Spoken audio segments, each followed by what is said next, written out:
Congress party ఇచ్చిన హామీ ఏదైతే ఉందో 42% వాళ్ళు తీసుకొస్తేనే తెరపైకి ఇది నడుస్తూ ఉన్నది. మాకు చిత్తశుద్ధి ఉంది కాబట్టి ఇవన్నీ చేస్తామని వాళ్ళు అంటూ ఉన్నారు. అంటే ఇవన్నీ రాజకీయంగా మేము సపోర్ట్ చేస్తున్నామని చెప్పేసి నిరూపించుకోవడానికైనా, లేకపోతే నిజంగానే ఫైట్ చేయబోతా ఉన్నారు? అంటే కేవలం ప్రజల్లో లేదు, ఓన్లీ వీళ్ళు లీడర్ల వరకే, డిస్టిక్ల వరకే ఉన్నది అని చెప్పేసి కొంతమంది అంటూ ఉన్నారు. మీరేం చెప్తారు? అంటే మా బీసీ ఎస్సీ ఎస్టీలు ప్రజలు అమాయకులు, వాళ్ళకింత రాజకీయ కుట్రకోణం తెలియదు.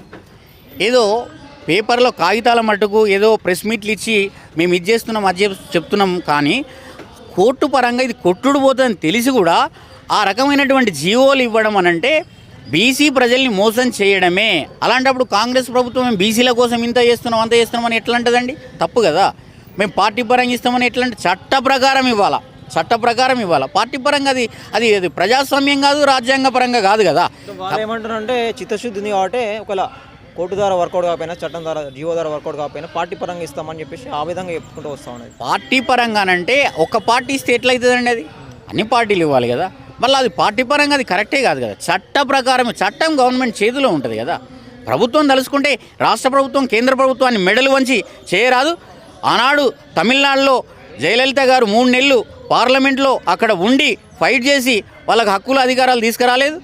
ఆనాడు కన్షీరామ్ గారి పోరాటం వల్ల మండల్ కమిషన్ పడలేదు, రిజర్వేషన్ల స్థాయి విరగలేదు. ఆ మాత్రం బీసీలకు ఈ యొక్క విద్యా వైద్య ఉద్యోగాలలో వచ్చినాయి అని అంటే దానికి కారణం ఆనాడు కన్షీరామ్ మహనీయుడు పోరాటం చేయడం వల్ల, మండల్ కమిషన్ వేయడం వల్ల వచ్చింది. మరి ఈరోజు ఈ తెలంగాణ ప్రభుత్వం సీఎం రేవంత్ రెడ్డి ఢిల్లీలో కూర్చొని కేంద్రం మీద ఒత్తిడి తీసుకొచ్చి పార్లమెంట్లో ఈ బిల్లును ఎందుకు ప్రవేశపెట్టాలని డిమాండ్ చేయకూడదు? ఇక్కడ ఎంపీలు ఏం చేస్తున్నారు? మరి మన బీసీఎస్సీ ఎస్టీ ఎంపీలు కూడా దీనికి చైతన్యం కావాలి కదా, ఆ పార్టీలో ఉన్నటువంటి వాళ్ళు. అలా చేస్తే అవుతుంది. కాంగ్రెస్ పార్టీ మేము చేస్తున్నామంటే మీరు పార్లమెంట్లో ఏం మాట్లాడుతున్నారు? కేంద్రం మీద ఒత్తిడి ఏం చేస్తున్నారో మాకు చెప్పండి, అది కావాలి మాకు. కేంద్ర ప్రభుత్వం మీద ఒత్తిడి తేవాలి. మళ్ళీ వాళ్ళు 8 మంది ఉన్నారు, వీళ్ళు 8 మంది ఉన్నారు. సో వాళ్ళ మీద ఒత్తిడి తీసుకురావడానికి మీరేం చేయబోతున్నారు?